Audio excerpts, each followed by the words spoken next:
Hi everyone! Welcome back again!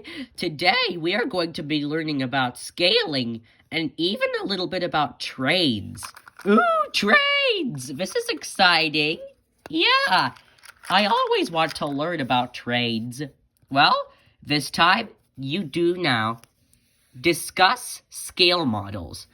Model trains are miniature versions of actual trains. The scale of a model is a ratio that compares the dimensions of a model train to the dimensions of an actual train. Train hobbyists use scale ratios and proportions to design layouts for their model trains. You can use scale ratios and proportions to find the dimensions of model train cars. Let's take a look at these model trains. What do you notice about these model trains? Ooh, they're all different sizes. That's right. We could also notice that these words are different. Oh yeah, they are. G scale, O scale, S scale, HO scale. Wow, these are different. Yes, the G scale represents the largest scale, and the Z scale represents the smallest scale. So, yep, the dimensions of the trains are simply the numbers in the ratio. So the G scale of this train is 1 by 25, and the O scale is 1 by 48. What is the S scale then? 1 by 64? That's right, it's 1 by 64. The HO scale is 1 by 87. The N scale is 1 by 160. And the Z scale, the smallest one, is 1 by 220. So, the smaller the trains get, the greater the second number is going to become. Yes. So, 1 by 25. 25 is less than 48. But if we could remember it like fractions, 1/25 is greater than 1/48. This is why the G scale train, 1 by 25, is bigger than the O scale train, 1 by 48. It's the same thing for the rest of these trains. 1/160th is greater than 1/220th. So the N scale train is bigger than the Z scale train. The S scale train is bigger than the HO scale train. Yes, and the G scale train is bigger than all of the other trains, and the Z scale is smaller than all the other trains. Very cool! I like trains.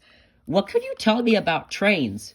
Well, trains are very cool vehicles.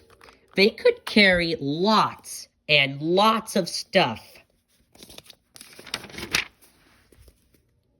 Relate time and distance. Each year, the Lincoln Park Conservatory in Chicago has a winter flower garden and model train exhibit. The buildings are made out of plant materials such as twigs, leaves, bark, and seed pods. This is what it looks like. So pretty!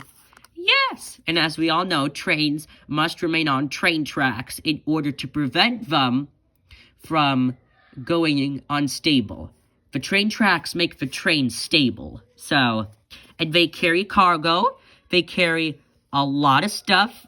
They are designed to carry lots of heavy stuff and go for long distances. But sometimes the engine could get broken. Yep. Suppose the model train is traveling at a speed of 2 feet per second. Make a table to show how far the train travels in 5 seconds. I could recall that. This is a table. That's right. And not just any table. It's also a rate table. We remembered that. So, from our previous video, if you want to see rates and ratios, check out our 6th grade video, Rates and Ratios, on our math playlist. Let's see how far the train travels in 5 seconds. So if the train travels at a distance of 2 feet per second, then the train will travel 4 feet in 2 seconds, because 1 times 2 is 2, and 2 times 2 is 4.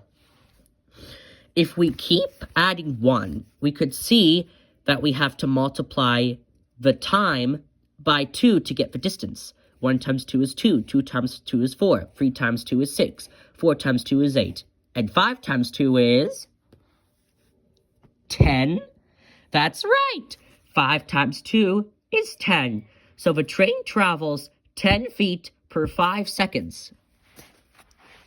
And now we have to graph the relationship of time and distance. What is this triangle-shaped figure? That's a great question. It's a unit rate triangle. A unit rate triangle is a triangle that has a line and shows what the unit rate is. For example, the unit rate of distance is 2 feet because that is how far the train goes in 1 second. That is the unit rate. This is the line that shows the unit rate. 1 times 2 is 2. 2 times 2 is 4. 3 times 2 is 6. 4 times 2 is 8. And 5 times 2 is 10.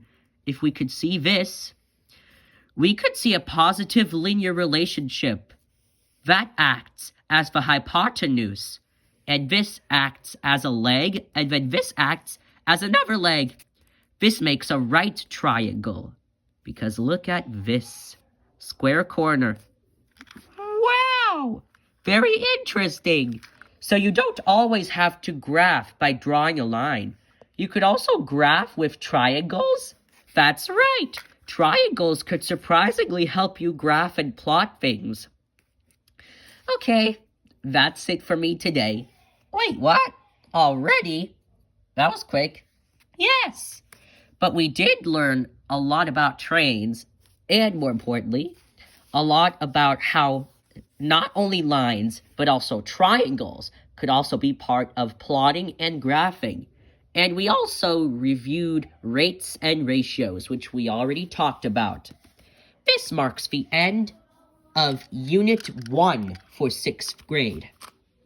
We will get to Unit 2 another time for 6th grade. But for right now, this video is done. I hope you enjoyed the video, everybody! As always, I'm Blueberry, I am Hans, I'm Byron, and I'm Richie. Oops, wrong way. And we are all here to say, see you later for the next video. For more math fun, download the Math World's AR app available on Android or iOS devices. See you later!